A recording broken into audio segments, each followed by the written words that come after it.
Hello guys, and welcome back to another developer blog for Mount and Blade 2 Bannerlord. In this video we're going to be going into settlements of cities, towns and villages and going into how you can manage them and how you can actually automate the management of them throughout your gameplay. This is of course focused more around the single player of Mount and Blade, so let's get straight into it.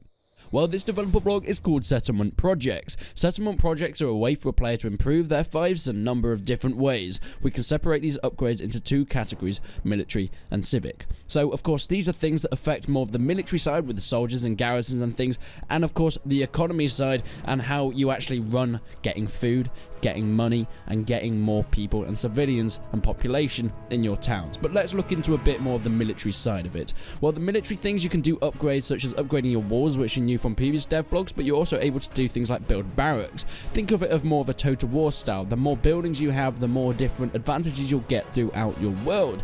But this is more of a toned down version of it because they don't want to have too much micromanagement of your cities, because that's not the main name of the game in Mount and Blade Bannerlord. Things like upgrading your wall will make it a lot harder to assault in terms of the enemies attacking you, whether that means it will take them longer to build their siege equipment or it will just mean they have a disadvantage when actually on the battlefield, who knows so far. But building a barrack in your cities or your towns enables a settlement to maintain a larger garrison, so of course you'll have an automatic garrison which is completely different to your army that you build up, that you'll probably like Warband be able to add to from your army, go recruit and add to your garrison. But if you build a barrack, you'll have a bigger automatic garrison in that will be able to defend later on. But let's move on to more of the civic buildings. These of course are more production and economic capability buildings that you have to build in order to keep the economy and your world and faction flowing.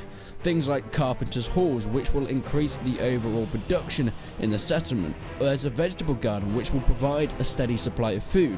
You can get this from trading and things and diplomacy, but if you want to actually have somewhere in your cities, this is how you can do it. With this you'll probably be able to trade as well from that, but I don't know too much about that so far. But if you want a steady supply of food to keep your people happy, to keep your soldiers and your civilians fed, this is what you're going to need to build later on. Now, there's other things that are actually military focused as well, such as a granary, which allows settlement to have more food, which then takes it on to being able to hold out during long sieges. Now, I don't know if this is all the civic buildings and military buildings, but these are just the ones mentioned. I'm predicting there's going to be a few more that you're going to be able to do it, since it used these as examples, meaning there'll probably extra ones that they just haven't mentioned here. This is not just your biggest cities and castles, this is in your towns as well, and the villages around your towns and cities will receive the bonuses depending on which buildings and things you've built in your towns and cities, because of course going down and having to do this with every single village will be completely irrational when you need to be doing other things in Mount Blade, like recruiting armies, diplomacy, fighting people, or generating a new faction. So these are done automatically, and I don't think they'll get the full effect. For example, if you upgrade the walls of your castle, I don't think that's going to do much to the villages, but if you build a vegetable garden or so on, this will then mean that your villagers have more food and they'll be happier, and you'll be able to get better garrisons and recruiting from them probably later on throughout the game. Now, of course, doing all this can't just be done automatically. You need population and you need manpower. These can be done through different means. Like I said, the bigger your town, the more upgrades you do, the more population you'll actually have. But population isn't the only thing that determines the amount of manpower you can have to build these certain things in the settlement. This can also be done through to buy people to work for you to get additional manpower. So if you've got the money to spare, this is definitely something you can be doing throughout your gaming career.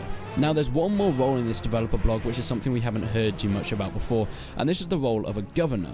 This is where you can appoint someone to manage your fief.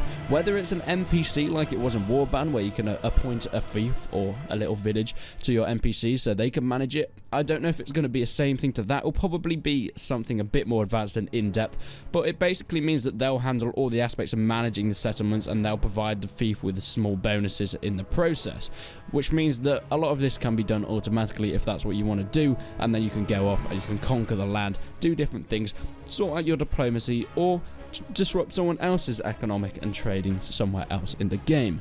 So these are all the things in this week's developer blog for Mount and Blade 2 Bannerlord. I really hope you guys enjoyed this. If you like the videos I do, I know I do one Mount and Blade 2 Bannerlord video a week, but I try and keep it a bit more varied throughout the other videos in the week. If you love these videos, make sure you support me by subscribing, and if you haven't already, go and check my Patreon. That will be a great help if you can. But thank you so much for watching, and until then, I will see you in the next one.